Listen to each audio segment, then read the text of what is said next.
We are all creating our realities. Our soul is the lens through which we focus our power to create. Consciousness, our spirit, the spirit of life itself, is the creative life force, and it is flowing through your soul. It is the light that shines through the lens. Whatever you believe and however you feel, whatever you imagine, whatever you emote, defines absolutely the reality you experience, the reality you create. But what if you can't focus? And what if you do not live from the depth within you where your inner self, your true self, your soul resides? What becomes of you? What becomes of humanity? And what do we create?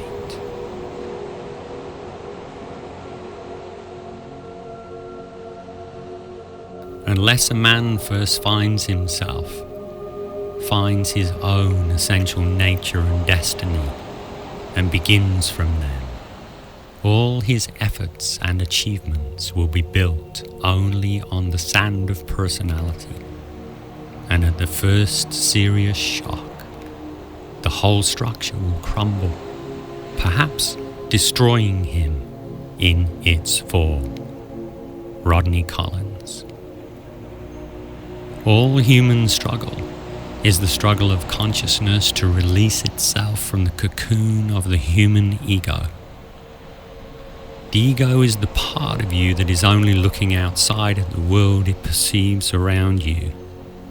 It is the most limited sense of self, body conscious and trapped in the mind that goes with the body, programmed with the beliefs inherited from our ancestors, controlled, conditioned and manipulated daily in an increasingly unnatural environment, engineered by a sinister control system, governed by a toxic political elite. The ego lives in fear, functioning primarily from the reptilian brain and the most basic survival instinct.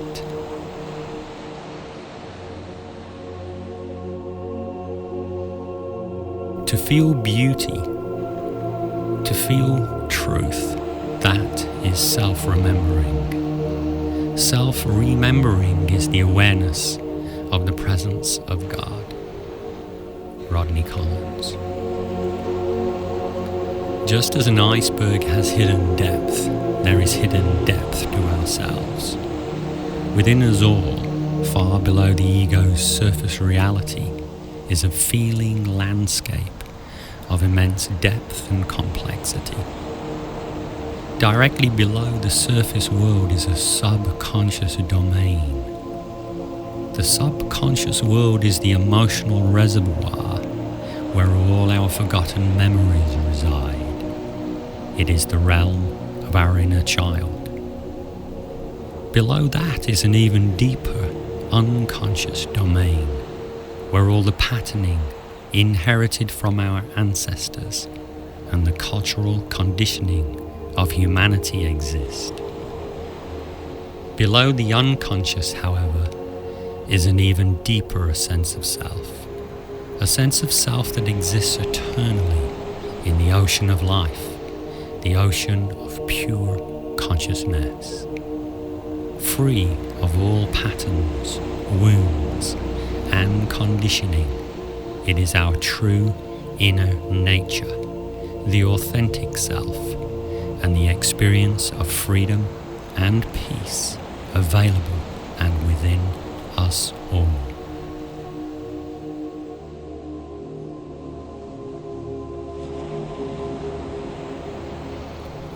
The soul is after the feeling, not the knowledge, but the feeling.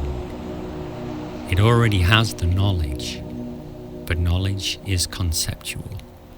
Feeling is experiential. The soul wants to feel itself, and thus to know itself in its own experience. The highest feeling is the experience of unity with all that is. This is the great return to truth for which the soul yearns. This is the feeling of perfect love. Neil Donald Walsh, Conversations with God. The spiritual journey requires a deep dive. This journey into freedom is called the hero's journey. Consciousness trapped in ego perception lives in fear. When we live in fear, our perception of reality, our experience of life and ourselves changes dramatically. And just like an insect in a spider's web, consciousness, your soul, is caught in the matrix.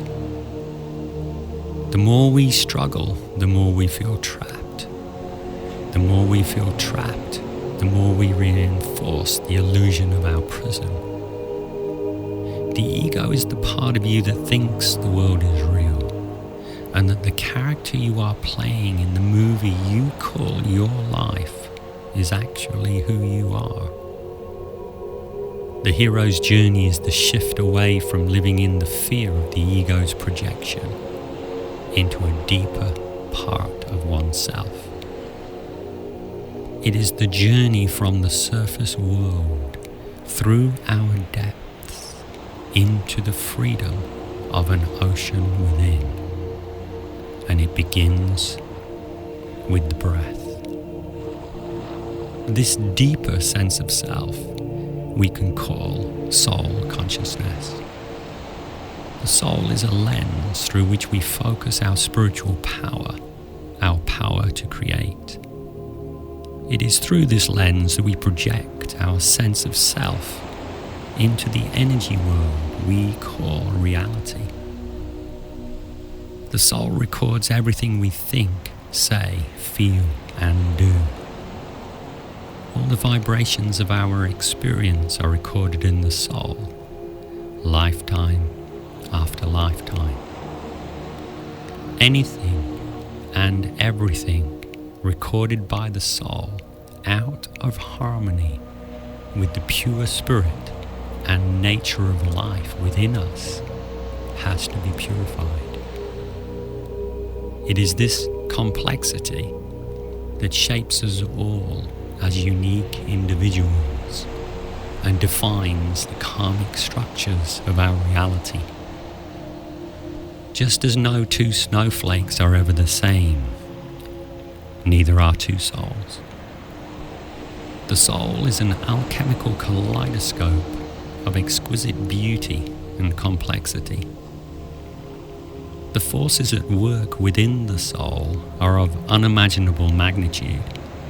Karmic forces, cosmological forces, mythological forces, archetypal forces, astrological forces, all converging on the trigger points of our life. Everything we experience in our day-to-day lives, the relationship dynamics, our business, our friends, and all the circumstances and situations which impact our daily experience are karmic synchronicities, unavoidable events experienced either unconsciously as fate or consciously as our destiny. Behind them all, however, gargantuan forces are providing the exact karmic intensity required for the purification of our consciousness, the purification of our souls.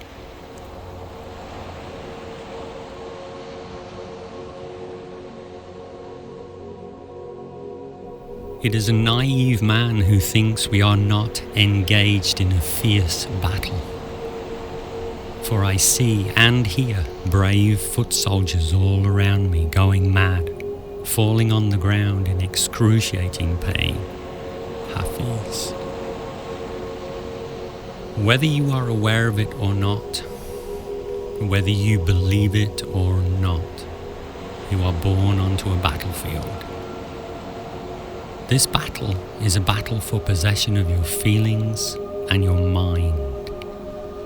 In other words, a battle for possession of your soul. It is the hero within us who must win this battle.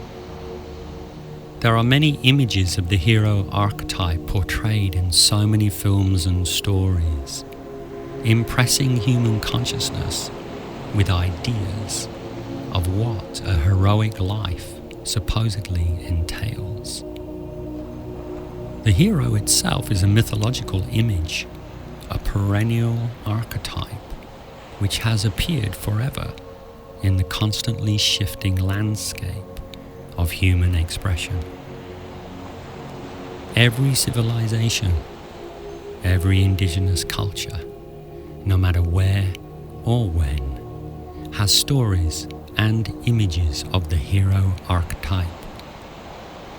But within our modern culture, there is one mythology which has defined modern humanity like nothing else in the history of the world. And that is the story of Jesus Christ. A little over 2,000 years ago, something happened, the significance of which has impacted the course of modern human history like nothing else ever has. Whatever it was, catalyzed an unprecedented eruption of violence and brutality, dished out by the powers that be, and specifically targeting anyone who sought communion with a living God, the Spirit and presence of life alive within us all. So let us consider this Jesus story, not as a historical fact, but as a mythological image of the hero alive within us all.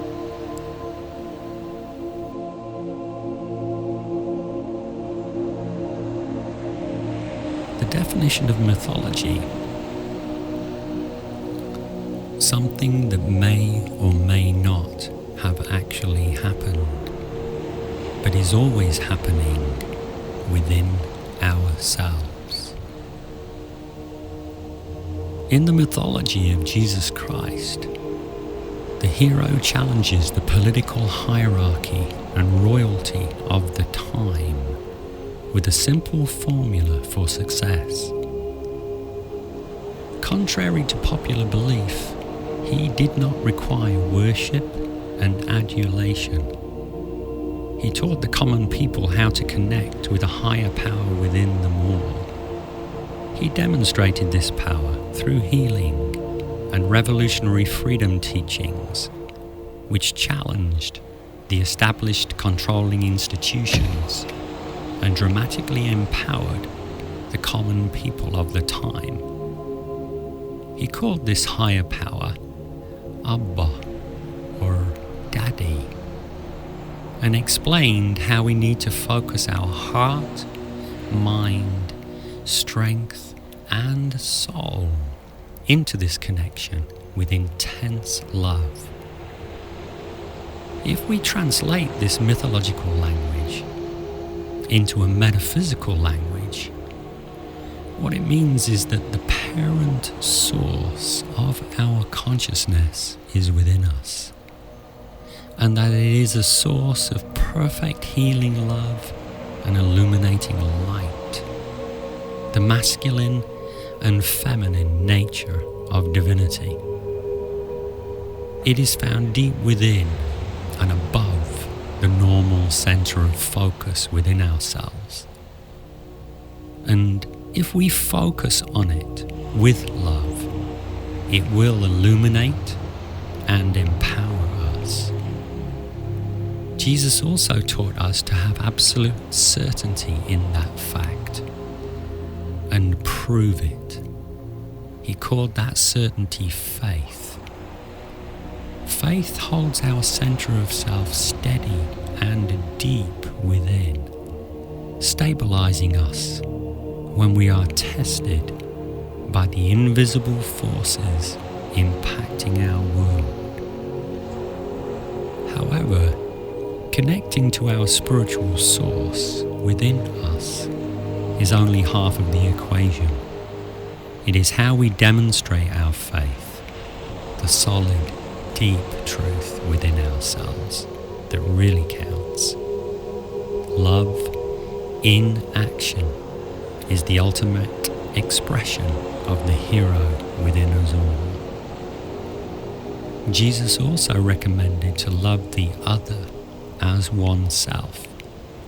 In other words, he told us that the world is a mirror.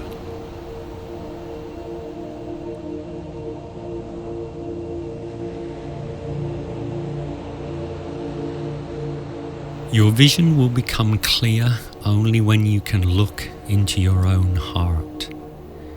Who looks outside dreams? Who looks inside awakes? Carl Gustav Jung. Life is not what it seems. The world is not what you believe it to be. All the great spiritual teachers have taught that the world is a mirror. The world you perceive around you, what you call reality, is a mirror. This mirror is made of energy, a matrix of perfect geometric and mathematical proportions. The soul is a projector. The light of consciousness is shining through the soul, projecting the image of you into the world of form. The ego is the part of you that thinks the world is real, and that the character you are playing in the movie of your life is actually who you are. What you call your reality is, in fact, a mirror made of energy, an interactive virtual reality, a dream in which consciousness is awakening. The great awakening occurring in the world today is the return and liberation of consciousness from its entanglement in the mirror.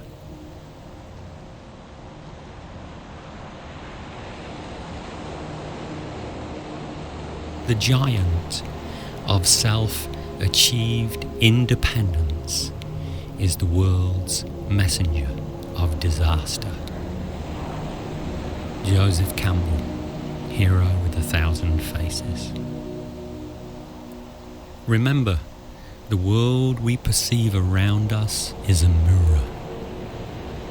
Politics are a perfect reflection of the ego's political mind.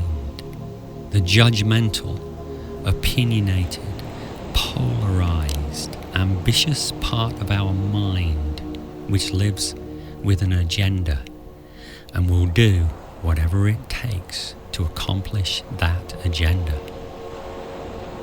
We celebrate material success, the acquisition of enormous wealth and material power, and elevate politicians and big business ego to the level of celebrity. All the world's success models are primarily focused upon financial achievement. Go out there and win is their battle cry.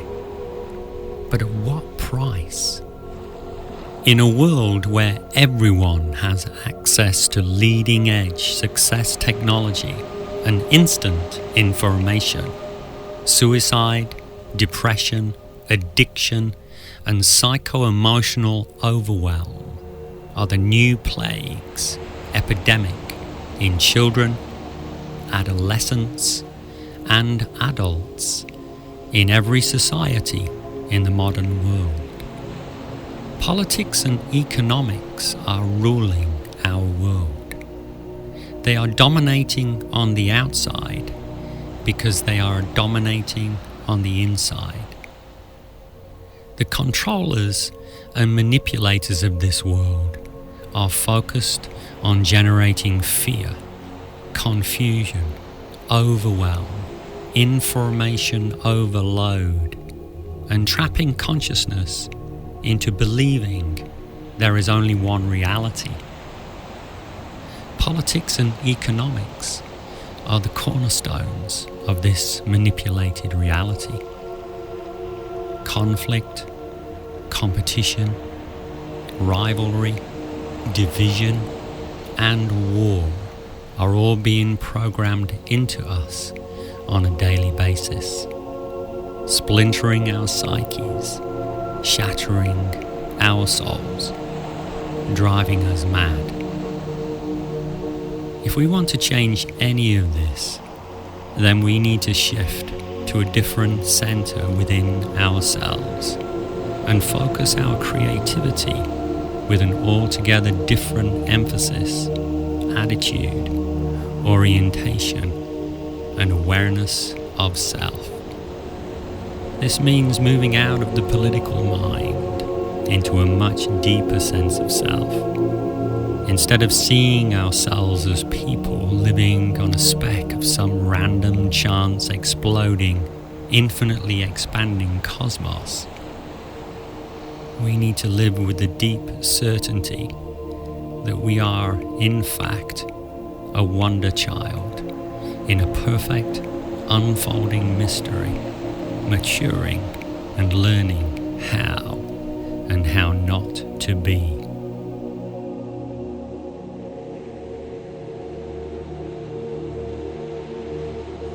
Literally, by the time a child is 18 years of age, they've killed over 100,000 people in video games and other online things. Mark O'Mara. The abuse of children in the world is a perfect reflection of the way we abuse our own inner child. Within us all is a magnificent, eternal, ascending, adventurous, heart-centered, innocent being that is drawn perfectly and magnificently by the invisible call of life to explore, create, trust, enjoy, and above all, live in wonder. This child instinctively knows that life is safe, life is good. In this modern world, however, our consciousness is violently wrenched from this essential center of self. By the time most children are cognizant, they are subject to an avalanche of imagery perfectly designed to destroy this extraordinary sense of self and replace it with something much more appropriate for a politically engineered society.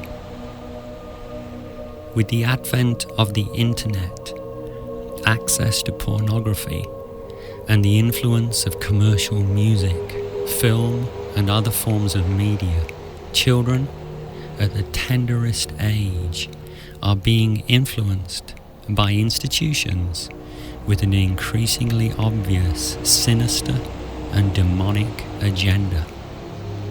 All of this, a perfect reflection of what we have done and are continuing to do to the wonder child within us all.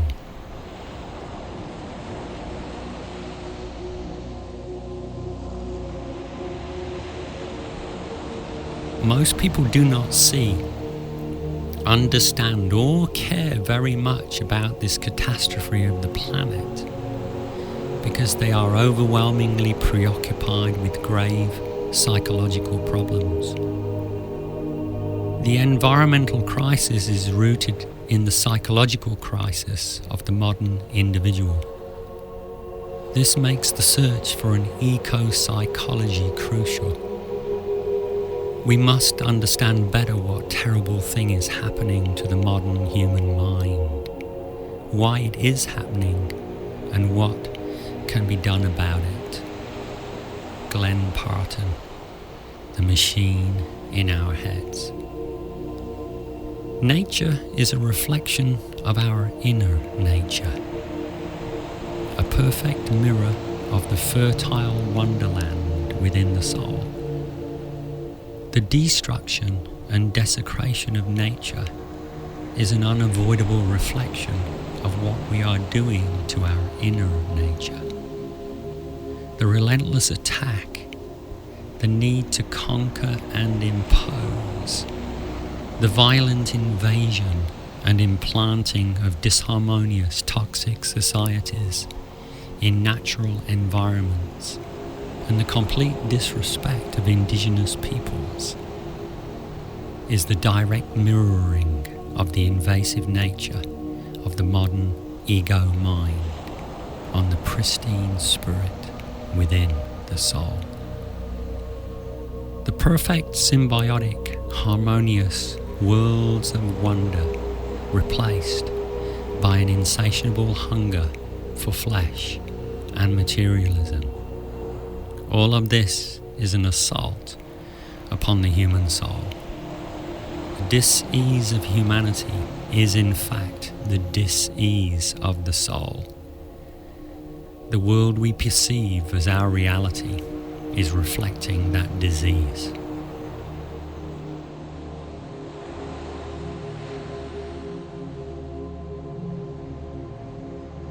Human sickness is so severe that there are few who dare even look at it, but those who do get well. Vernon Howard.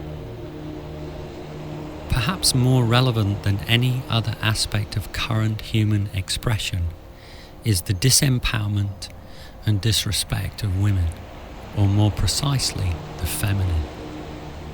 As more and more light is shed on the predatory behavior of the masculine ego, we cannot ignore the complete desecration of the feminine that women themselves have contributed to. Prostitution, pornography, and the intoxication of promiscuity are a vortex of lust into which millions of women are lured, driven there by the fearful impulses of ego, playing out an unnatural desire for sensual decadence and material gain. There is no doubting the part both men and women have played in the desecration of the feminine. And just as millions of modern men are confused about true manhood, so too women are about themselves. The debasement and masculinization of the feminine is the mirror clearly reflecting the loss of the Holy Grail, the mythological sacred container, the holy cup. In other words, the purest receptivity of human love for divinity within us. For it is in the pure beauty of tenderness that we must reach for that, and only that, which can restore our souls.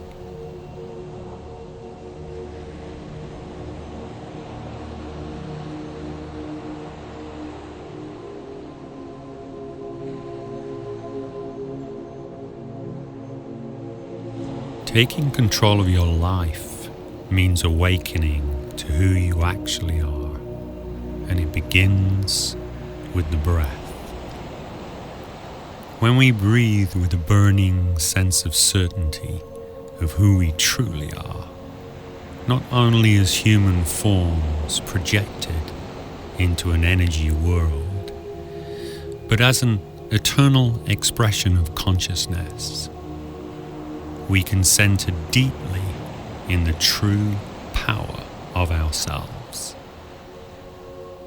It is from this certainty, this epicenter of faith in our own divinity, that we can dive and simultaneously rise within ourselves. As we embrace with love the three distinct levels of ourself, we can restore the living waters of our inner nature to the pristine purity the ocean contains. As we do this, the outer world can only reflect the restoration of harmony within us. This is the only way to change anything we perceive around us. What this means is we have to focus love deep within ourselves and dissolve all the patterns recorded within. Ultimate focus is to assist you in accomplishing this. Without this inner transformation, we are bound by fate to experience the outward manifestation of our own discord and dis-ease. The deep dive within is the hero's journey. And if you are watching this film, you are being called to undertake this journey.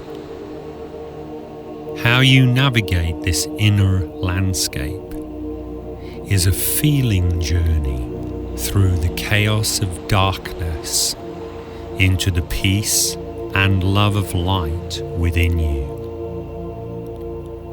As you accomplish this, you simply become a more illuminated, inspired, empowered, and loving version of yourself. As we reach with love-drenched faith for the ultimate within us, we can, using the power of forgiveness and prayer, dissolve absolutely the accumulated distortions within the darkest depths of the human soul.